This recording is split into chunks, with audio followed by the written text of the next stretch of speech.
কিয়ামতের পরে যে ভয়াবহ অবস্থা তা হচ্ছে কিয়ামতের ময়দান। মহান আল্লাহ তাআলা বলেন, ওয়ানুফিখা ফিস সূর, যখন সূরে ফুৎকার দিবে ইসরাফিল, ফাসাইকা মান ফিস সামাওয়াতি ওয়া মান ফিল আরদি ইল্লা মান শাআল্লাহ, পৃথিবীতে যা কিছু থাকবে সব একেবারে বেহুশ হয়ে যাবে। তারপরে আরেকটি যখন ফুৎকার দেওয়া হবে, ফাইদাহুম কিয়ামুন ইয়ামদুরুন, সকলে যেখানে হিসাব না হবে সেই জায়গাতে উপস্থিত হতে লাগবে, উপস্থিত হতে চাইবে না। কাফরুত নারু, আগুনের ঝলকে আগুন দিয়ে তাদেরকে ঘিরে ঘিরে নিয়ে যাওয়া হবে। কিয়ামতের দিন অতীব হবে কঠিন দিন। আল্লাহ তাআলা বলছেন, ইয়াউমা ইনফাকু ফিস সূরি ফাতাকুনা আফওয়াজা, দলে দলে ঝাঁকে ঝাঁকে আসবে মানুষ। সেই দিন হবে কাফেরদের উপরে ইয়াউমুন আসির, অত্যন্ত কঠিন দিন। যারা মুনাফিক হবে, যারা কাফের হবে, যারা বেনামাজি হবে, এদের জন্য এই দিনটি হবে অত্যন্ত কঠিন দিন। কিরকম কঠিন দিন? কাঁটা লড়বে না ঘড়ি।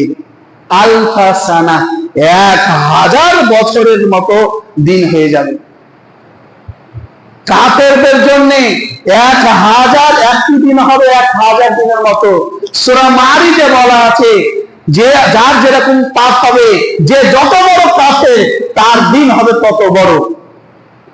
যদি মিডিয়াম হয় তার জন্য হবে 50,000 বছরের দিন। ওই দিনটি কিভাবে আল্লাহ তাআলা করবেন আল্লাহ ভালো জানেন। সূরা মারিজের 4 নম্বর আয়াতে আছে। আর যে সবচাইতে বড় কাফের, ওর জন্য হবে 1000 বছরের দিন। একটি দিন সমান হবে 1000 বছরের দিনের সমান। এই কথা লেখা আছে সূরা সাজদা সূরা নম্বর 32 আয়াত নম্বর 3।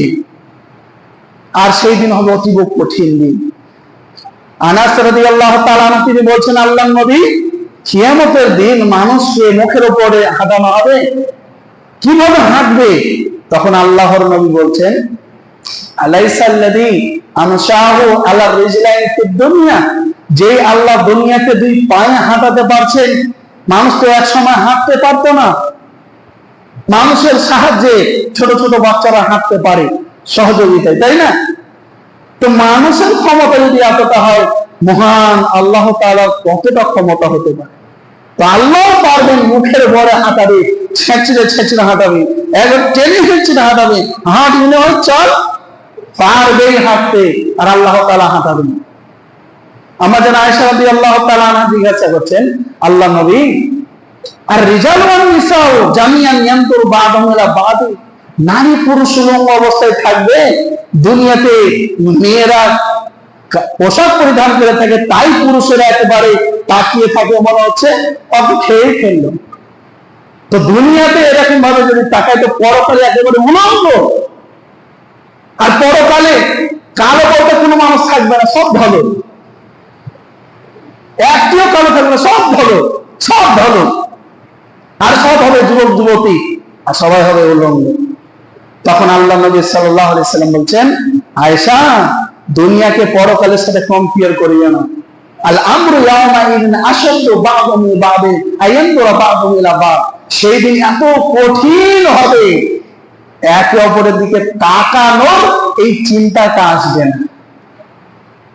কোরআনে লেখা আছে, আল্লাহ তাআলা বলছেন, ইয়াওমা ইয়াফিরুল মারউ মিন আখিহি ওয়া উম্মিহি ওয়া আবিহি ওয়া সাহিবাতিহি ওয়া বানিহি, সেই দিনকে ভাই ভাইকে দেখে পালাবে, বাপ ছেলেকে দেখে পালাবে, মা বেটাকে দেখে পালাবে, বেটা বাপকে দেখে পালাবে, আত্মীয় স্বজনকে দেখে পালাবে। কেউ চিনেও চিনবে না, টাইম নাই। লিকুল্লি ইমরিইন মিনহুম ইয়াওমা ইযিন শা'নুন ইউগনি, সবাই চাইবে আমি কি করে বাঁচবো, আমি কি করে বাঁচবো। ও আমার বাপ মরে, আমার বাপ চলে যাক জাহান্নামে, আমার আত্মীয় স্বজন সবকে জাহান্নামে দিয়ে দাও আল্লাহ, কিন্তু আমাকে জান্নাতে দাও। এই কথাও বলবে,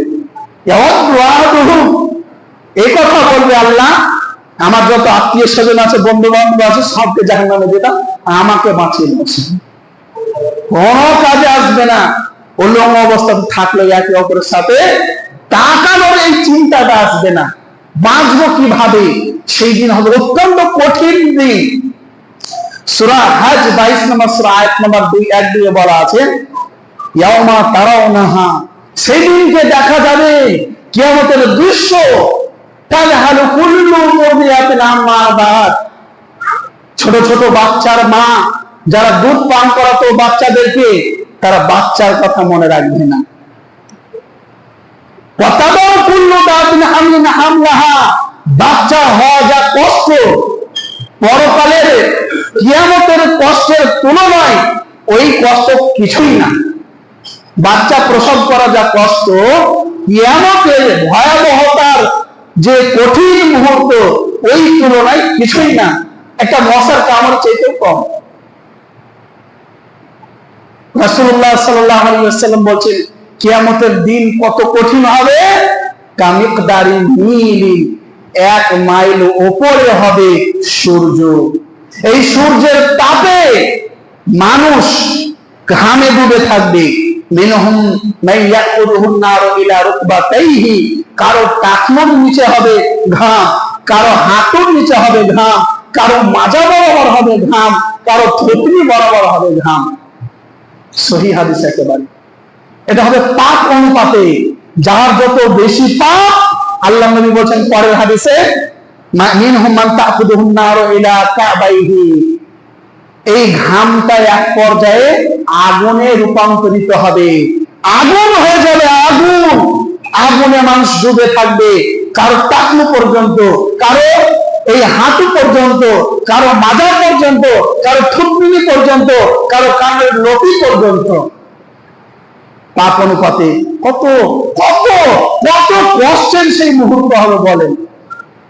আল্লাহ তাআলা বলছেন সূরা তাকবীর, সূরা নাম্বার 81 আয়াত নাম্বার 1 থেকে 15, ইদা শামসু কুবিরাত, যখন আসমানকে গুটিয়ে নেওয়া হবে, ওয়াইদান নুজুমু কাদারাত, তারকাগুলো যখন খসে খসে পড়বে, ওয়াইদাল জিবালু সুইরাত, পাহাড়গুলো যেমন ধূলিকণার ন্যায় তুলোর মতো উড়ে বেড়াবে, ওয়াইদাল বিহারু সুজ্জিরাত, সমুদ্রে যখন আগুন লেগে যাবে, কিভাবে লাগবে ওই কথা বলতে গেলে অনেক টাইম লাগবে, আর এগুলো সায়েন্সও প্রমাণ করে যে সমুদ্রের তলে এখন আগুন জ্বলছে। ওয়াইদাল উহুশু উশিরাত, যখন পৃথিবীর যত বর্ণ পশু রয়েছে সব পশুগুলোকে একত্রিত করা হবে। ওয়াইদাল আইশার উতিলাত, যখন 10 মাসের উটনীকে ছেড়ে দেওয়া হবে, আরব দেশে 10 মাসের উটনীকে অত্যন্ত ভালোবাসে, ওই উটনীকেও যখন মানুষ ছেড়ে দেবে, যখন জাহান্নামকে প্রজ্বলিত করা হবে, জান্নাতকে নিকটে আনা হবে, মানুষ জানতে পারবে মা আমিলাত, প্রত্যেক মানুষ জানতে পারবে যে আমি কি নিয়ে উপস্থিত হয়েছি।